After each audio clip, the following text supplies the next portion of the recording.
Mit navn er Hans Ole Sørensen. Jeg er Venstres borgmesterkandidat til kommunevalget i Lolland Kommune.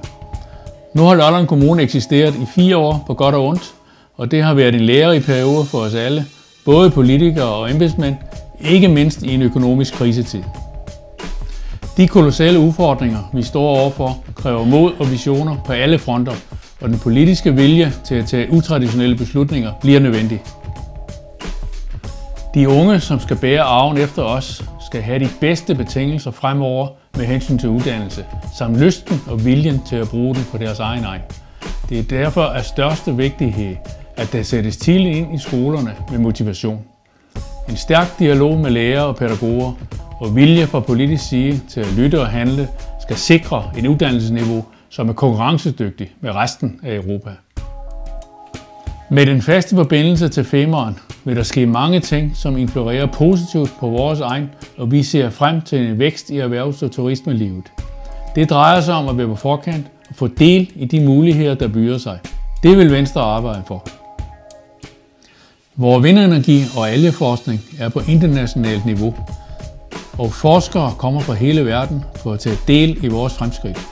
Venstre arbejder intensivt for udbredelsen på dette område. Vores landbrug, og ikke mindst det grønne landbrug, har været genklang helt til Japan.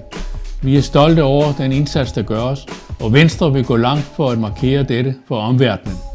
Vores ældre medborgere, som har lagt grunden til det velfærdssamfund, som vi lever i dag, skal have mere fokus, således at deres behov bliver dækket til et værdigt otium med gode boliger samt pleje. Endvidere skal kommunens dygtige plejepersonale have de bedste betingelser for deres arbejde. Embedsmænd og ansatte i kommunen har været udsat for stort pres i forbindelse med sammenlægningen, og den ydede indsats vil jeg gerne takke for. Modellen for lægehjælp og akutindsats har prioritet, og Venstre vil søge større indflydelse i regionen, i det transporttid til behandling skal ned. Vi skal redde menneskeliv. Lolland er en naturmæssig perle, som vi skal værne om. Derfor har vi en forpligtelse, og ikke mindst en udviklingsmulighed for turisme i stor stil. Vi ønsker, at vores egen fremstår eksemplarisk, og derfor er det nødvendigt, at vi til stadighed fjerner gamle og faldefærdige huse og tager hensyn til miljøet.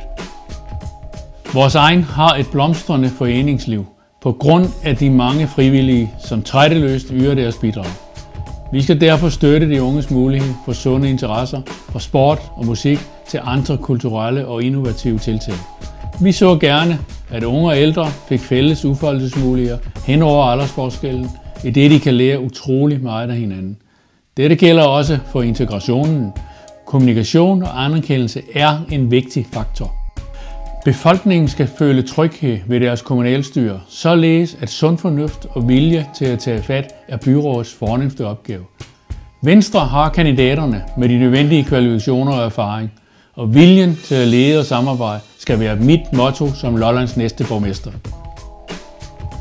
Foruden tiltag i Nakskov, Maribo og ved Rødby i forbindelse med broen, skal vi huske, at det er hele Lolland, det gælder. Et hvert lille samfund har krav på ordentlige betingelser og god kommunikation til det offentlige.